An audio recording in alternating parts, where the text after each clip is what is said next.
પ્રિય ગ્રાહકો, આજે જે માર્કેટમાં સાબુ પાવડરની ભાવ વધી છે એમાં અમારા વ્યાપારીને કંઈ હાથ હે નહીં. આજે બજારમાં ભાવ આવી છે એમાંથી અમે 10-5 રૂપિયા લઈને ગ્રાહકને આપી દઈએ, પણ ગ્રાહક માનવાનું તૈયાર હે નહીં કે ભાઈ ભાવ વધી છે. પણ આજે માર્કેટની જે હાલત છે એ બહુ ત્રાસ જેવું કરે છે. પણ તમે લોકો થોડો વિચાર કરો કે અમે તો આજે તો ધંધો ચાલુ કર્યા હે નહીં. આ છેલ્લા આ લાઈનમાં તો અમારા 7-8 વર્ષ થઈ ગયા. અમે કોઈને આ સુધી ખોટો કર્યો નહીં, પણ મેન સ્ટ્રીમ મીડિયામાં તો હજી કોઈ બોલવાનું તૈયાર હે નહીં કે ભાઈ સાબુ પાવડરમાં ભાવ વધીએ. ખેડૂતોમાં ગામમાં તો હજી તો કોઈને ખબર હે નહીં કે ભાવ સાબુ પાવડરના શું ચાલી રહ્યા છે. પ્લીઝ પ્રિય ગ્રાહકો, હું કહેવા માગું છું, પહેલાં બજારનો ભાવ તપાસ કરો, પછી અમારે કંઈક કહો.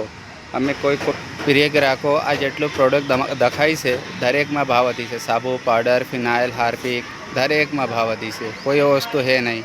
આગળથી ભાવ વધીને આવે છે, અમે એમાં કંઈ નહીં કરી શકીએ. અમારા તો 10-5 જે મળે એમાં અમે આપી દઈએ.